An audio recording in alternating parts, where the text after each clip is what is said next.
Well, thank you guys for attending. Happy to have you all here as I think at least for my period here with the BSC, the first panel I've had the opportunity to host. And for all of our listeners, welcome again to the Career Speaker Series. And a great way to end out the semester to have a great opportunity to talk about some career transitions into and out of sustainability with our lovely panelists.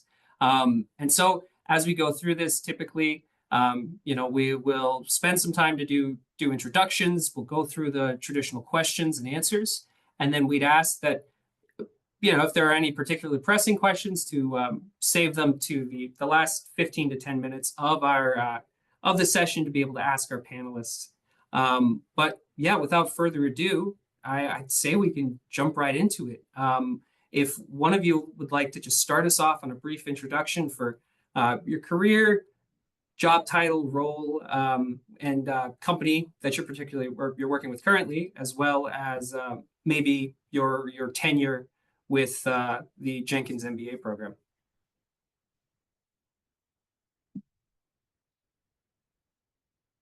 Oh, you know what? Let's do it this way. Miguel, would you like to start us off? Hey, how's it going, everybody?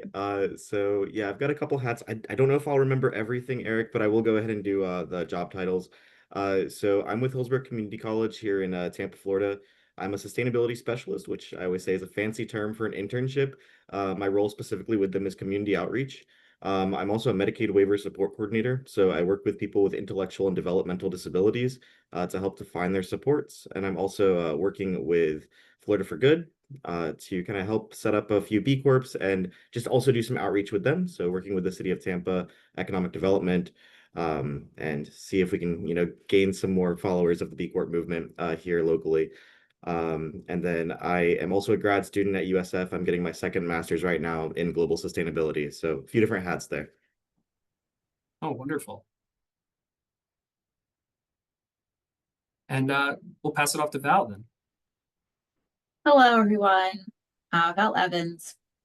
I am in my last year of the professional MBA program at NC State. And I currently work as the Associate Director of Strategic Initiatives at Benchmark GenSuite. And Benchmark GenSuite is a global provider of EHS sustainability and ESG reporting software. So we work with some of the largest manufacturing and retail organizations to operationalize and digitize their environmental, health, safety, and sustainability programs.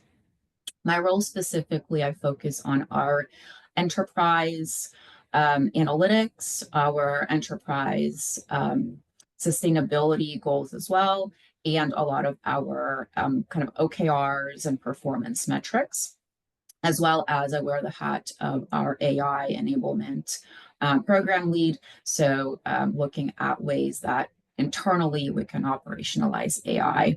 And a lot of the work I do is really more around the sustainability of the enterprise, as well as the company does so much work in the supporting our clients' sustainability goals.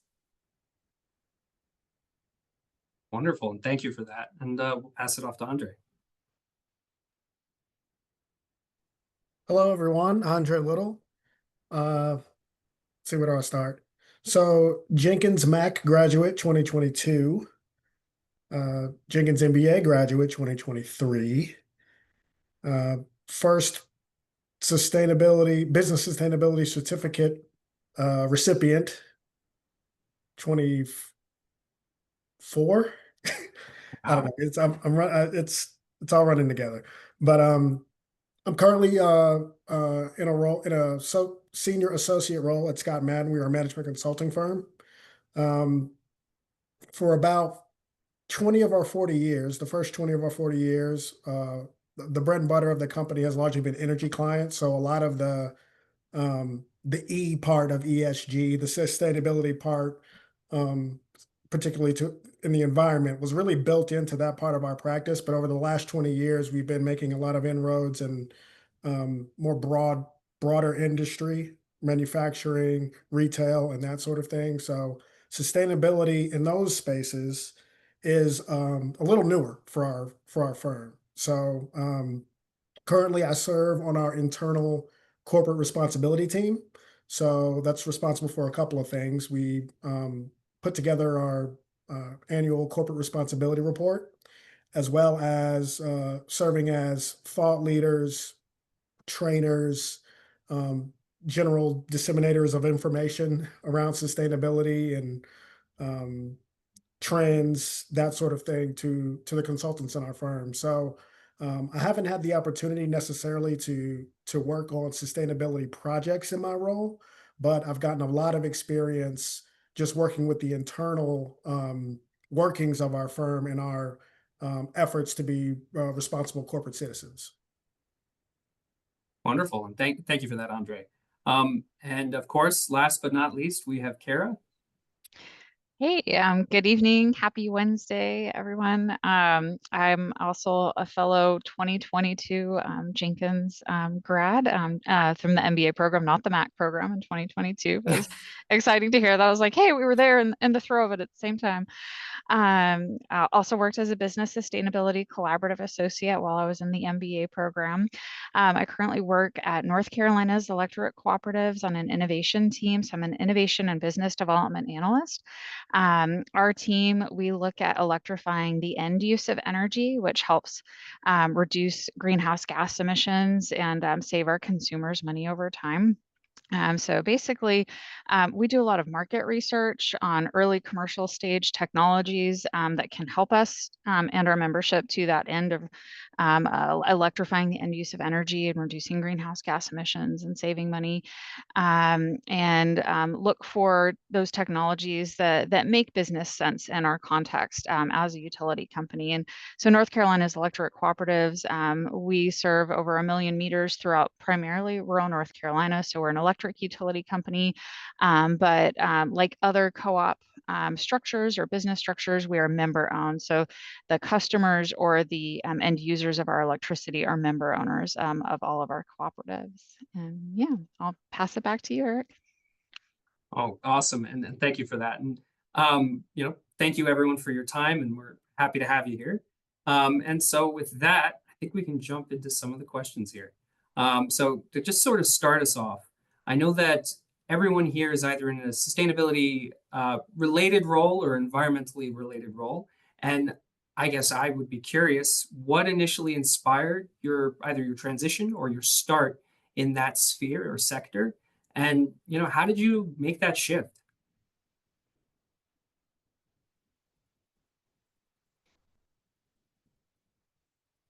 All right, Val, we got our first hand raised. Took a second. Yeah, there might be a bit of a delay. I got into sustainability about 3 to 4 years ago. I was in a business intelligence role at Syngenta, which is agricultural biotech. And there I had the opportunity to lead a project around our product sustainability KPIs. So working across our global facilities, global ESG folks that would work within their regions to collect and assess global product data with a few different sustainability benefits and vulnerabilities. So that was my first hands-on taste, and I really enjoyed learning about the variety of data that can be collected, as well as the business value that will provide for us to show those sustainability benefits in market, as well as help the growers realize those benefits when they grow the crops to kind of promote more sustainable practices. And at the same time, I then was taking the sustainability class with Jessica a couple years ago. So it was a perfect match of interest, work, learning about it in school. So that's how I got into it first, hands-on. But even before that, I was in brand and product management in CPG most specifically food and beverage. And there I got really interested in understanding the supply chain and the sustainability factors that go into producing the food on the brands that I was working on. So kind of understanding that full cycle. So it was a long road coming. And about a year and a half I had ago, as I was looking for new opportunities, Benchmark Gen Suite just was a combination of um, knowing the right people, being at the right time. So that's how I landed here. Wonderful. And thank you for that. Oh, Kara. All right, I'll throw my hand up. So I feel like I had kind of a unorthodox path into sustainability from a career standpoint. I'll lower my hand. So for my whole life since I was a little kid, I was just really just my heart was wrapped up in sustainability causes. And I remember when I was a little kid, like trying to convince my parents that they needed to get rooftop solar installed on their house. But in the early 90s, that was like $60,000. It was a ridiculous amount of money. A number of decades ago, it's come down quite a bit.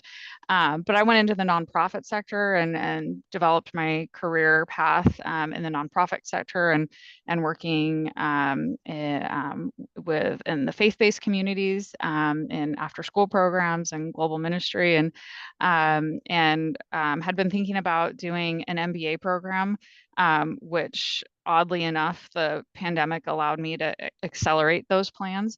And so I wanted to take that opportunity for a career transition. And it was like, okay, like, well, what am I really passionate about that I haven't been able to like fulfill like this itch? And so I was like, okay, let me take that opportunity to really indulge or nourish this interest that I have. And kind of the biggest lever that I could find as I was, doing that career search was within the energy sector. So that was, and really the career services within the Jenkins MBA program helped me narrow down that search and narrow in on the energy industry. So that was really instrumental, was, those first couple of months in the program. Wonderful. Yeah, go for it, Miguel. Oh, you're muted. Thank you. So similar to you, Kara, a little bit of an unorthodox path to get here. So when I started community college, and similar to Andre, a lot of these years kind of blend together. So I'm not even going to try throwing out, years and dates and all that. But when I was in community college, when I started out, didn't really have a path. I think I ended up changing my majors about six-ish times. Community colleges, that's what it's for. And I ended up really connecting with a specific professor. And I spoke with him after class, and I was like, I don't know what to do. And so he recommended that I go on a Green Leaders Retreat. I was with a few honor students and some students for the environment local club, and I got to see like all the different facets of sustainability locally in like the St. Pete and the greater Tampa Bay region. And I loved it. And then he also invited a few students back to his house where he was homesteading. Did like a lot of aquaponics, composting, had his chickens there, his apiary. And I loved that not only could you do it from like a municipal side, for-profit side, hospitality, homestead, I loved all of that. And so I went into it all the way. I ended up managing an aquaponics farm in Orlando, specifically Bithlo. It's about 30 minutes out. And I did a lot of outreach with K through 12 young women that were interested in alternative forms of agriculture. And then I ended up graduating from USF with my degree in environmental biology. I specialized in botany. And I ended up doing what I thought was the right thing. I ended up going, corporate. So I went to corporate America, worked for a few laboratories. And during that process, I ended up getting my MBA. And while I was doing that, I kind of was losing a lot of the spark, a lot of the joy. The industry that I was in wasn't really for me. In the last couple semesters, I ended up taking a couple courses with Jessica, and that really like rekindled to an extreme. I ended up leaving my job. I ended up moving back to Tampa, and this is what I'm doing now. So I ended up going full force in sustainability, and I'm loving it. Like getting to know all of Tampa, all of St. Pete, working with like a lot of different business leaders here, seeing what they're doing, what sort of impact they're having, getting to go back to all the coalition of community gardens, and how they're helping the community just from a food security standpoint. It's been amazing to see. So yeah. Well, awesome. And thank you for that, Miguel. Just as like a little side question as we go through here, at your aquaponics position, I was curious what kind of fish, if any, does that typically require? We typically use tilapia Okay. because they eat and kind of whatever. I've Hmm. seen people use other types. I've seen people use koi, for instance. But tilapia is definitely, I would say, that the main fish that people use. And in that role, I was actually working with Engineers Without Borders, similar to Doctors Without Borders. So there's a lot of Hmm. engineering students that kind of wanted to play around. So we had like Arduinos and Raspberry Pis hooked up to like the fish tanks and to the grow beds, and we were like testing for the nitrates. We were figuring out like automatic feeder things so that way like we could be on campus in the dorms checking remotely how everything's going in the system is really cool. So yeah. Wonderful.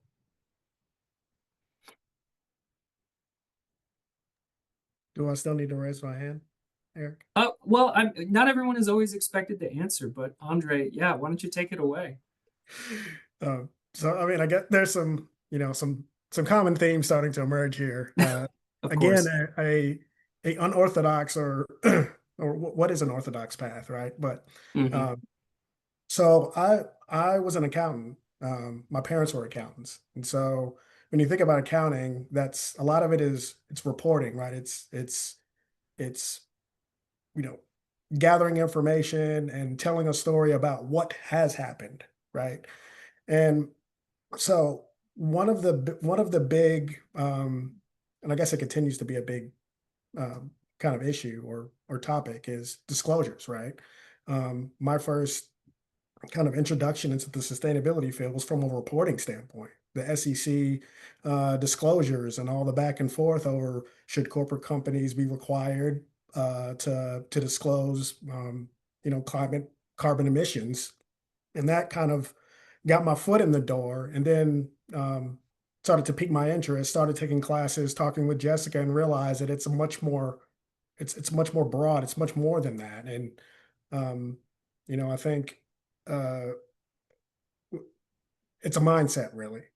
And so once I got kind of the view past, okay, this is a reporting on these things, the E, the S, the G, the S and the G. It's not all E. Um, I started to kind of feed that intellectual curiosity. And at my firm, it was a time and a place thing, right? So I joined my firm at a time where the corporate responsibility team was really starting to try to get off the ground. And I realized, hey, I'm trying to grow. This part of our firm's trying to grow. This can happen at the same time.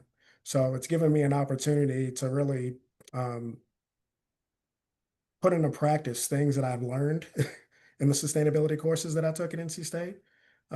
Carbon emissions modeling, like, carbon accounting. So it kind of checks off a number of boxes for me. Um, so it's just kind of it gave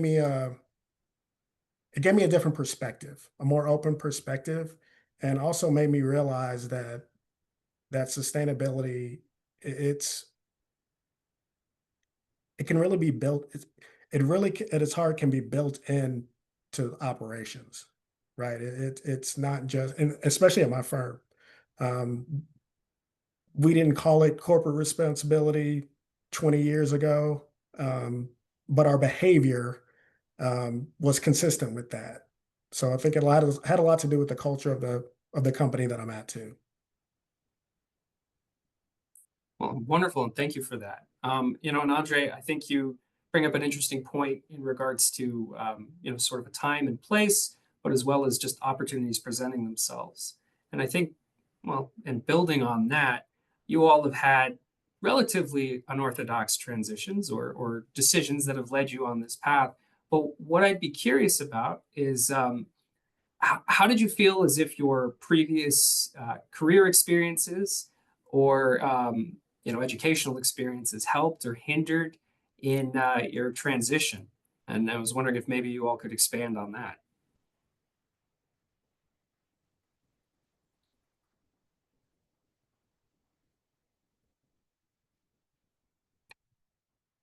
Oh no, maybe we bit off more than we could chew with the raising the hand technique. Okay, Kara, why don't you take us start us off there? Sure.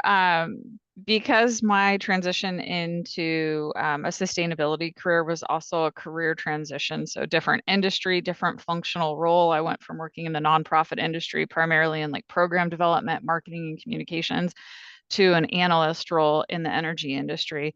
I think the biggest hurdle was just the industry knowledge, like understanding what is a kilowatt, what is energy, how does billing work in the energy industry, or for the electric utility industry, because the energy industry is quite a broad descriptor.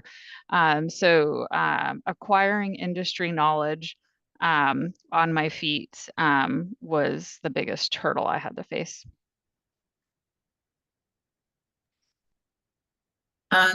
Some of the, so I think just to reiterate, the question is around sort of previous career and education and how that led me to transition. I feel like it was some skill stacking that was happening over the last 5 to 6 years, where I had a career in marketing and brand management. But then I transitioned into an industry and role that allowed me to stack some of the analytics, business intelligence skill sets, while also learning sustainability in a project. I wasn't in a pure sustainability role at the same time. And then when Benchmark Gen Suite's opportunity came up, I actually took a role there in go-to-market operations. So I actually took some of my marketing background in operations and took that leap with my first role at Benchmark. And through last year and a half, I grew and again, kind of brought all three of those of bringing back intelligence, business intelligence and analytics, some of that operational marketing and sustainability background. So it's been kind of a gradual skill stacking, and not being kind of too narrow-minded in what that sustainability kind of industry role field may look like. It's really following what you know and what you're good at and aligning it to your values and where you want to go. So that's how I've been able to, that's how kind of my journey happened. Oh, of course, and it's a broad topic, and in a lot of ways there are opportunities to expand some of the offerings within the industry that you're already operating in. It doesn't always necessarily involve a full jump from, say, sector to sector, but it's something to keep in mind, and I appreciate you bringing that up. And I guess just to get a little off topic, Val, I was curious if you might have anything in your experience that a skill that you wish you had learned a little bit more or picked up a little bit more ahead of a transition, or even when you had started your first position in sustainability? I think something that Kara mentioned, understanding more of those different acronyms and the variety of KPIs that are relevant would have helped me in the product sustainability project that I first landed in Syngenta, because I was coming in completely unaware of the ESG reporting needs and best practices. So I learned that over the time of that 12 to 18 month project.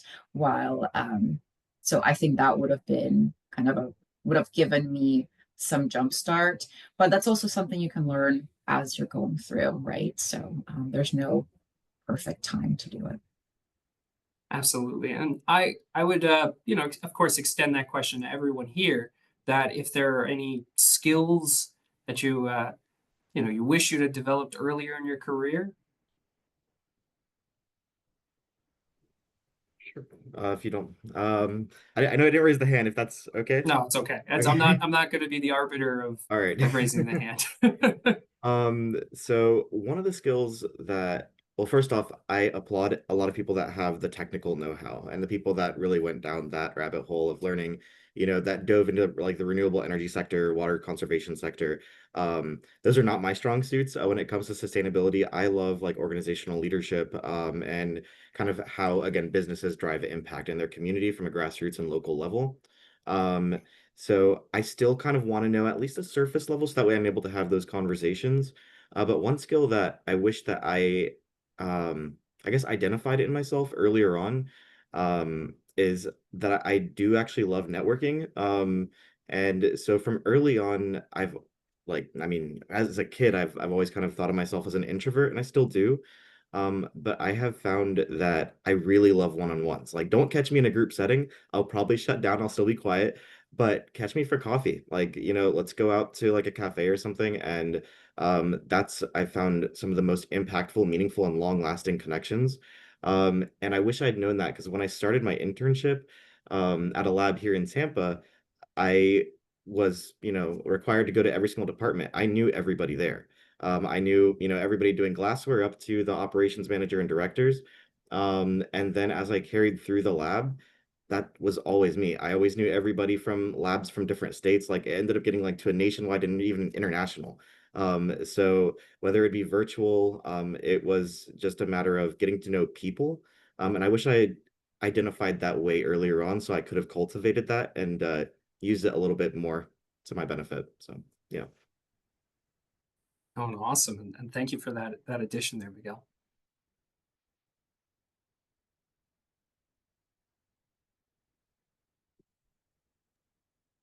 Sorry, I had to find the mute button. Oh, that's not a problem. Yeah, so for me, I kind of hit on this, I think, a little bit in my intro, but it was a pretty, for the most part, a clean fit, considering my background and when I came into the firm, and almost immediately took over the carbon emissions model. Now the mechanics of Excel, like, yeah, I'm good with that, but again, the inputs, right? Uh, Mhm. Scope 1, Scope 2, Scope 3, those like that's the kind of thing that I had to kind of learn on the fly.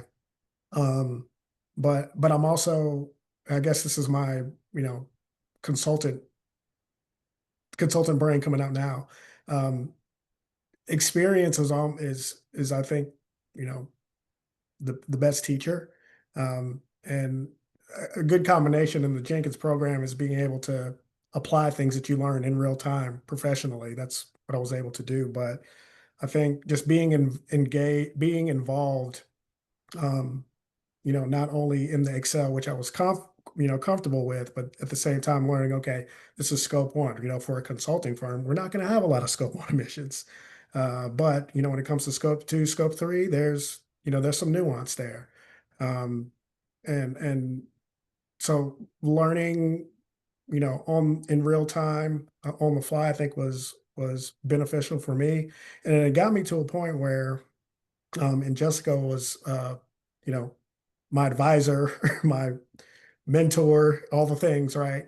I had an initiative where I wanted to kind of reground the rest of our firm and what we're doing as a firm, bringing attention to our corporate responsibility report. So I actually put together a team of us, put together a lunch and learn series, right? Where we started from, what is sustainability? What is corporate, the nuances between corporate Mhm. responsibility, sustainability. What does that mean to you? Eventually getting into the more technical emissions, right? And all that kind of leading up to the release of our corporate responsibility report. So letting people know, hey, these are the inputs to the report. This is why the report is important. Um, so having to do that kind of, that hands-on experience, I think has helped me grow leaps and bounds. No, absolutely. I would echo that a lot of times getting involved and picking up that experience they're actually doing it is usually the best teacher. It gives you that kind of practice to be able to expand those skills and hopefully narrow down what you need answered, or if you need to develop anything more.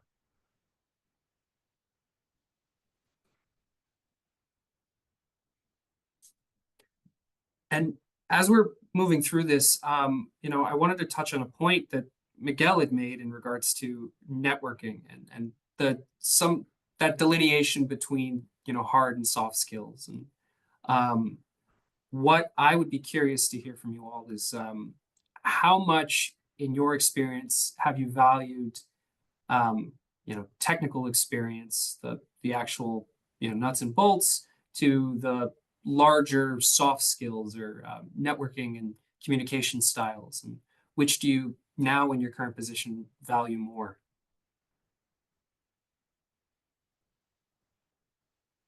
Yep. Thank you, Val. I can get started on this one. For me, it has been the critical skill is to be able to translate the initiatives into business value to the leadership and the C-suite. And that has happened in both at Syngenta and at Benchmark, where not a lot of the C-suite level folks have the nuanced kind of lingo, understanding of the technical jargon, understanding of the reporting, et cetera, or even just the initiatives from an enterprise sustainability perspective. So being able to show the business value, the impact, and the outcome to the bottom line, to the stakeholders, whether internal or external, and through the value chain, has been more important than anything else.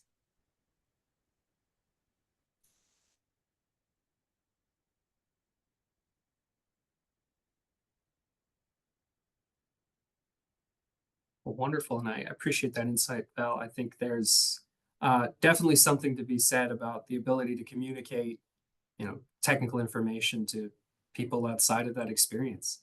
Oftentimes there are people that are looking at it from a different perspective, and being able to easily communicate that information and concisely break it down is, well, it's a huge skill to learn, as well as a very big asset.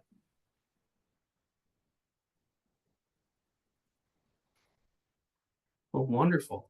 You know, as another question I think that has been on my mind is, this is more of, I think, a fun question, I would say, and more of just a general get to know you question. But, you know, what does a typical day in your position look like?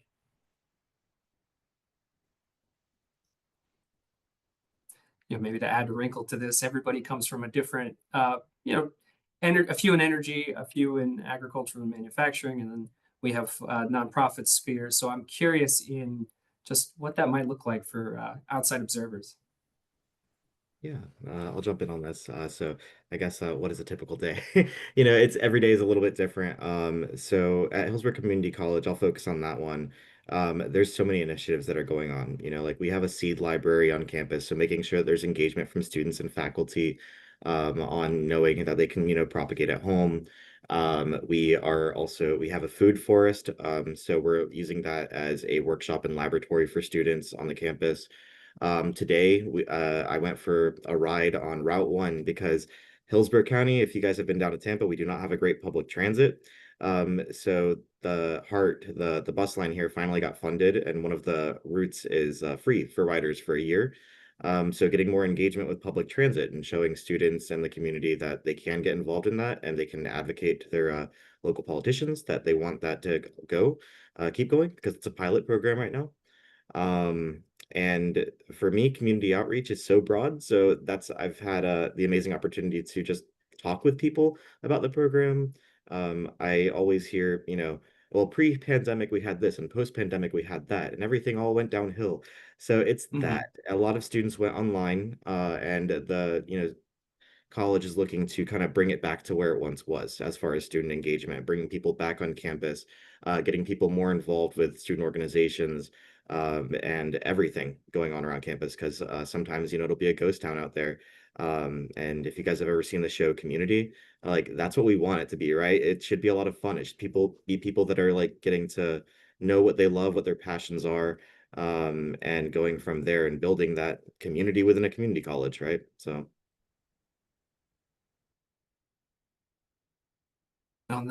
That's wonderful to hear. Just for my information, and I'm certainly curious, Miguel, could you expand on what a food forest is? Yeah, so I've had the opportunity to visit quite a few now, and so ours, at least, it's mainly a lot of fruiting trees. So you find plants that are native to your area, and you're ensuring that there is food security. So it should be open to the public in some capacity. People can go in, they can see all the different plants, they can see what they can put in their backyard. We have a bunch of mulberries that are growing out there, so our food forest specialist is gonna transplant one to my backyard. Like it's a matter of showing that you could take this food and put it out, and it's actually something that I had the chance to talk with City of Tampa about because when I was up in North Carolina, specifically Raleigh, the greenways there were spectacular. I loved them. And I want that in Tampa. And so I spoke with City of Tampa and I was like, specifically their sustainability and resilience team. And I was like, we need more urban spaces that are dedicated to greenery. We don't need more parking lots and all of this. Like that's nice. We have enough of it. We need to move towards micro mobility, and if we can not only have just greenways and green spaces and tree canopies to combat like urban heat, but we can also incorporate shrubs that have fruits. So you can put permaculture down, things that don't need a lot of maintenance, cut down a lot on the landscape usage, and you have food. You just go down and eat. Like if you go down Tampa, like a lot of the streets here, you can find like a couple guava trees, you can find bananas, um, and of course we have a lot of mulberries and a lot of loquats. We actually just had our loquat festival, so a lot of food. Yeah, the accessibility of it. Well, it's exciting, and that's a great message. So I certainly appreciate it. But I'll open the floor. Maybe if anybody else has anything they'd like to add in regards to a typical day and their role. I can give just a little bit of an example of a role in strategy, right? In corporate strategy in general, it can be three big pieces of my current portfolio of work are working on a merger and acquisition integration. So how do we acquired a smaller company working with HR, product development, our operations teams to integrate that team and their clients and their product into our ecosystem. So thinking about that in a sustainable way so that we are number one, keeping all the talent, making sure that we get the value out of the products that we acquired, as well as supporting the clients that have so many of their own goals in that environment, health, safety, sustainability space. So to make sure that that is done in a very organic manner whilst making, kind of working through that. So that's one part. The other one is same mindset for AI enablement.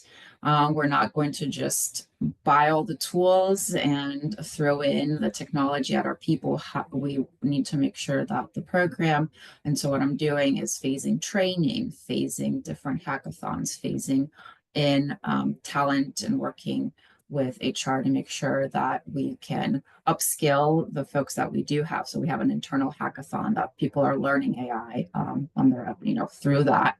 Again, that sustainable enterprise mindset, not just from an environment perspective, but from the people, the operations, financial sustainability as well, right? It's been a volatile few months in the industry, so we have to adjust our internal operations and expectations with what our clients are feeling on the ground and how they are going to adjust their spend for the year, right? So we have to think about that. And then the third piece is Q1 reporting is in full swing. So that was a big chunk of my day as well. Wonderful. And I think that's important to emphasize that, sustainability is a little bit more than just the environment strictly, that there are aspects of governance as well as the social responsibility to be added in there. And it's important to emphasize those aspects.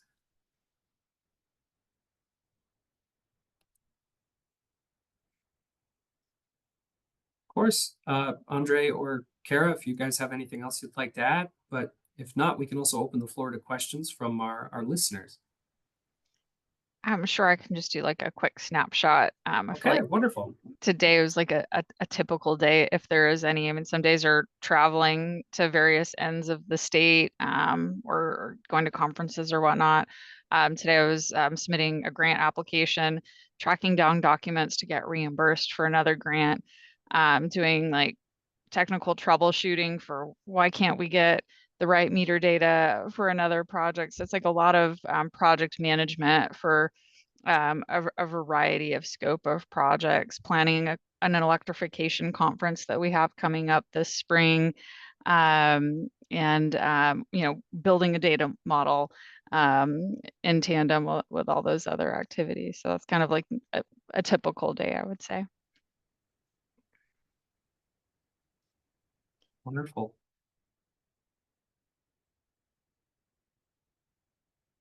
Oh, There are Andre? no typical days in my world. So I could go on and on about that, but I want to leave some time for questions from the No, absolutely. And yeah, participants. no, of course. I would imagine there are certain aspects of consulting that can really make you wear a lot of hats. But yeah, no, I'd like to open the floor to questions from the audience. I believe our first question came from Anthony. I don't know if you'd rather me read it, or I could you could just, ask to the group.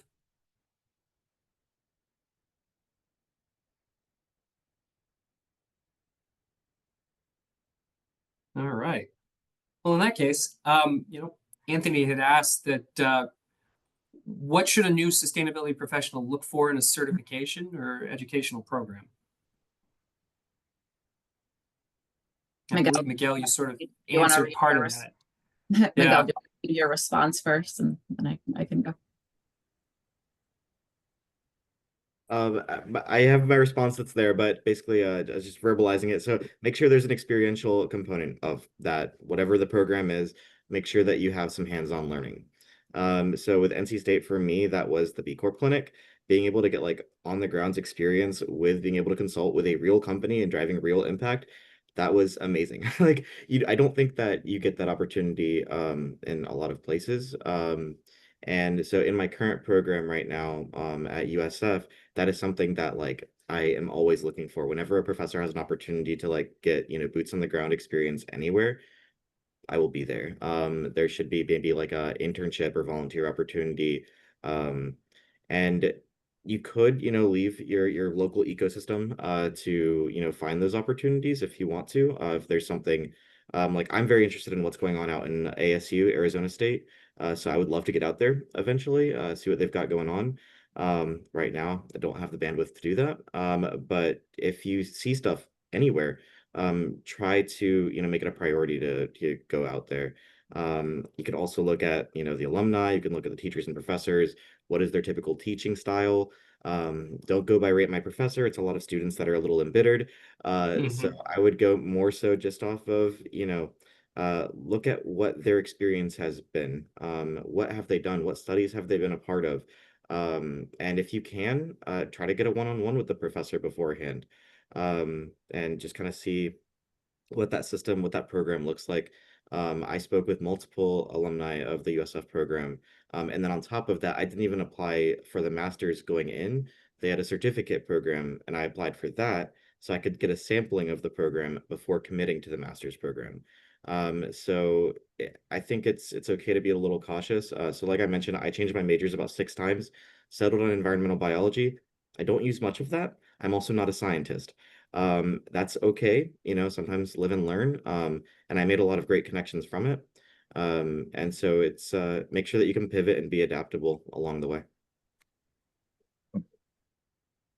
I'll just add on to that. My simple answer is go take every class that Jessica teaches, the business sustainability certificate, and get involved in the opportunities within the NC State community. And wherever local is to you, like Miguel said, because building that network with people that are like-minded, that are working towards similar goals, you'll get more out of that for your career and personal benefit as well.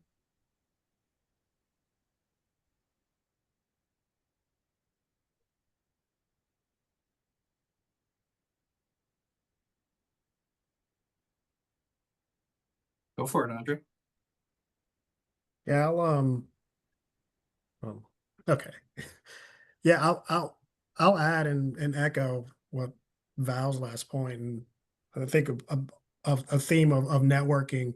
Um, Anyone that I talk to, whether it be, from the MAC program, the MBA program, sustainability mentor program, the networking is critical. And not only do you want to connect with individuals that are like-minded and share the same values, but also don't be afraid to be uncomfortable and reach out to someone, you know, that may be not differing in values, but maybe have a different perspective, a different industry, because you'll never know what you can learn and what connection you can make by getting outside of that bubble. It took me a long time to get comfortable, to get out of my accounting bubble, and I'm certainly glad that I did, because it's given me a much more broad perspective and an approach, and it's opened doors for me and allowed for me to grow. So don't be afraid to network outside of your normal circles, um, in order to get a new, perspective or new um, approach to, because sustainability is it's a very, very broad, widely applied concept. And it can be anything, it can be everything. So you never know how some individuals are approaching it or thinking about it, and they could bring you some value. Awesome.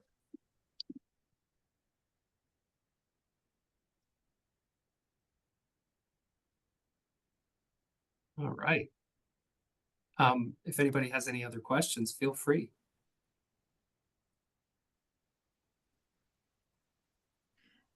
Can I ask a question of the panel? I don't know. I don't want to say that's not allowed. But yeah, feel free. Yeah, just with the diversity of industries, functional roles, I would just love to hear, like, what do you love most about what you do?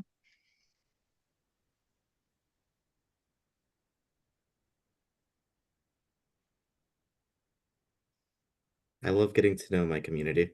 It's a big reason I came back to Tampa.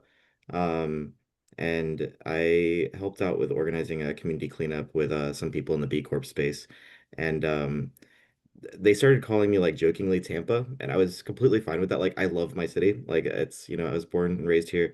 And I was very intentional in my shift back from North Carolina to Tampa to get to know, like, be around my little sister growing up, but also see like what the needs of my city are, and um, where everybody can drive impact. And so that's my favorite part is going everywhere, seeing everybody, and also seeing like the amount of hope that a lot of people have despite, shifting political climates, shifting, personal values. Like everybody has some seed of hope, that they want to keep moving forward with, and I love that. So yeah. My favorite part is that with not having a traditional sustainability environmental type background, I'm able to do my little part of the little part that my company does that helps our customers attain their goals and the impact they make in their industries and their communities, because software is software. Like it can just go away it's something that is replaceable. It's something that's can be somewhat intangible, but feeling like I can contribute to something that I care about. And then also learning every day is so important. And the other thing is, I think everybody that's in the NC State, kind of master's degrees, we've had to do strengths finders at some point. And I can confidently say I use my top 5 every day, every week in my role. And that is just brings me so much energy that I can do that within a role that I know how to do as well and grow in it.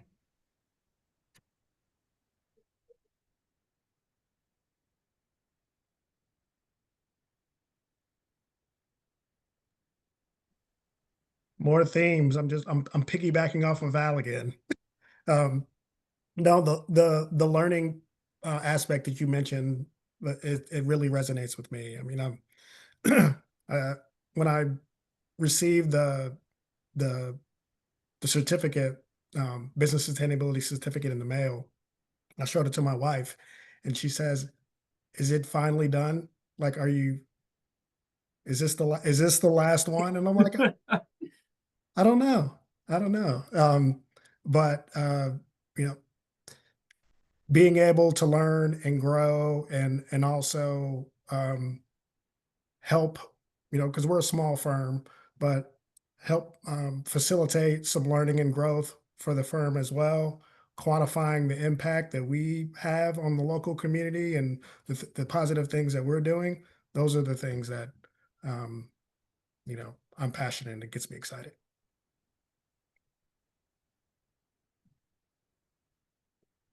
No, that's great to hear. Not to steal your material, Kara, but could you tell us what your favorite thing is about your current role? Yeah, that's only fair. And I'm totally gonna piggyback off of Andre and Val because it is 100%. Like I get to learn, and I'm challenged every day, and I love that about what I do. And it's in an arena where I feel like I'm making a positive impact. And so that just really keeps me going. It's like, okay, like knowing that I'm working towards the greater good, and that I can, and it's never boring, right? There's always something new to learn. There's always a new tool to pick up. We're learning how to use GIS systems right now for advanced analytics. And it's just like, whoa, like I get to do this. Like, I'm absolutely in love with it. Well, that's awesome to hear, and it's nice to know that there are so many passionate people out there just furthering sustainability. But of course, yeah, I'd open it back up to the audience if anybody else has any other pressing questions.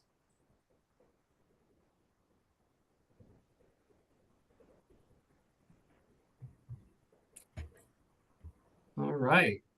Well, unless unless anybody has anything else, I'd like to thank everyone for their time and their expertise here. And I think honestly, also, I might be out of the job. I think Kara's got this one from now on for asking questions, but I really appreciate everybody's time. And, looking forward to next semester, hopefully a little bit more panels in the near future. So this has been a great experience for me as well. So thank you, everyone. Thank you, Eric, and thank you everybody that attended. Lovely to meet everybody.